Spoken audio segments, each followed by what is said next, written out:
Heart attack और cardiac arrest में क्या डिफरेंस है? कार्डियक अरेस्ट में तो हार्ट पूरा बंद हो गया, वो तो आदमी चला गया। कॉमन मिसनोमर है कि हार्ट फेलियर इमीडिएटली 6 घंटे के अंदर उसका जो आर्टरी को जो बंद हो गया उसको नहीं खोला तो परमानेंट डैमेज हो जाती है। जो दोनों में ये फर्क है।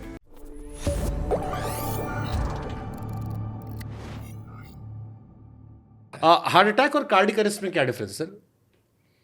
हार्ट अटैक में जो दिल के अंदर जो खून जाता है, उनका जो नस होता है, आर्टरी बोलते हैं, वो बंद हो गया तो अटैक हो जाता है, मतलब हार्ट का परमानेंट डैमेज होता है। और कार्डियक अरेस्ट आप उसको ज़्यादातर कार्डियक अरेस्ट में तो हार्ट पूरा बंद हो गया, वो तो आदमी चला गया।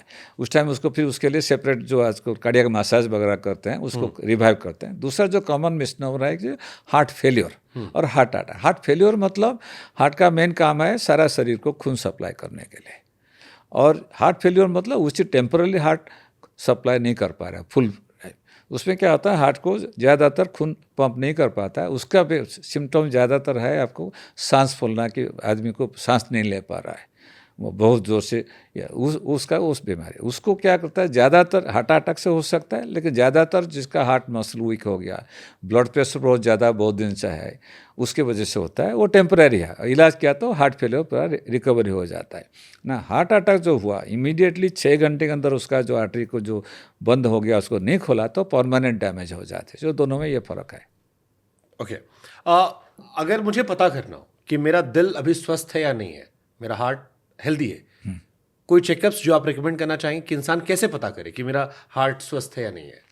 पहले तो हम बताएंगे, पहले चेक करो कितना आपका रिस्क फैक्टर है। जैसे पता है कि तंबाकू यूज़ है, या ब्लड प्रेशर है, डायबिटीज़ है, ओवरवेट, एक्सरसाइज नहीं कर रहे हैं, फूड हैबिट्स गलत है, वो सब चेक करना चाहिए। क्योंकि जिसका ये जो रिस्क फैक्टर ज़्यादा है, जैसे बताया, ये सारे चीज़ हम जो हार्ट एज कैलकुलेशन के लिए हम उसको इस्तेमाल करते हैं, ये सब ज़्यादा है तो हार्ट का बीमारी होने की चांस ज़्यादा है।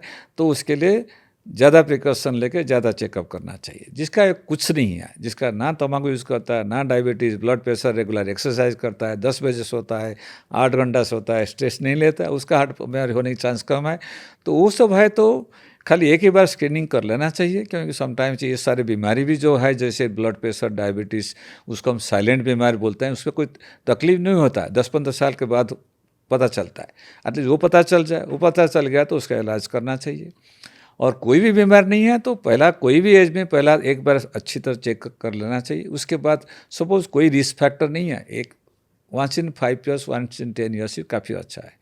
जिसका रिस्क फैक्टर है उसमें ज़्यादा है, सपोज इसका 4-5 रिस्क फैक्टर है, तो हर साल उनको अच्छी तरह चेक करना चाहिए। क्योंकि उनका दिल का बीमारी ज़्यादा तो होने की चांस है, क्योंकि उनका उम्र 30 हो सकता है, लेकिन दिल का बीमारी दिल का उम्र 50 साल हो सकता है या 55 साल हो सकता है।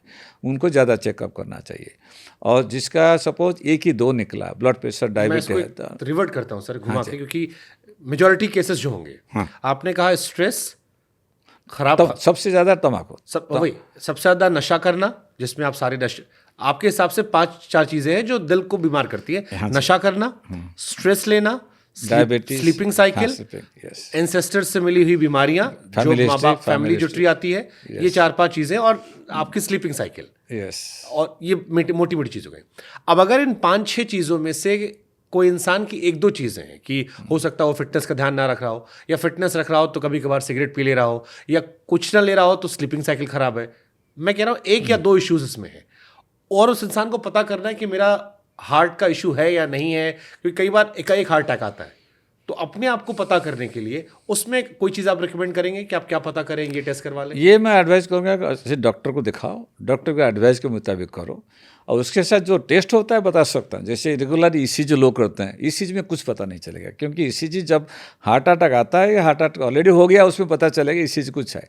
अदरवाइज नॉर्मल आदमी जो चेकअप के लिए सोचता है कि ईसीजी करके मेरे पता चल जाएगा, उसमें कुछ पता नहीं चलता है। तो इसलिए उनको बाकी सब एडवांस टेस्ट करना पड़ता है। जैसे जो एक स्ट्रेस टेस्ट बोलते हैं, स्ट्रेस टेस्ट मतलब वो मरीज़ को हम पूरा मशीन के ऊपर चलाते हैं ज़ोर से चलाएंगे, क्या होगा था, हार्ट का रेट बहुत ज़्यादा हो जाता है, तो हार्ट को ज़्यादा खून चाहिए, ब्लॉकेज है तो पता चल जाता है, स्ट्रेस टेस्ट बोलते हैं। उसके भी 3-4 टाइप का स्ट्रेस टेस्ट है। रेगुलर स्ट्रेस टेस्ट है, स्ट्रेस इको बोलते हैं, जब मशीन चलाते वक्त हार्ट पंपिंग देखते हैं, थैलियम स्कैन वगैरह बोलते हैं, उसको करते हैं।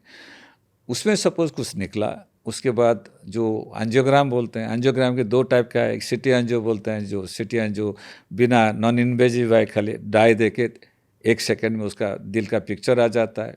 दूसरा है रेगुलर एंजियोग्राम, पैर से हम या हाथ से नली डाल के दिल के अंदर दिल का पिक्चर लेके देखते हैं। ये सब टेस्ट है तो उसको करते हैं। जो सिटी एंजियो बहुत अच्छा है, लेकिन उसको मैं एडवाइस करूँगा, आजकल बहुत कमाना है, लोग फटाफट चलो दिल का एक पिक्चर ले लो, अच्छा पिक्चर आता है।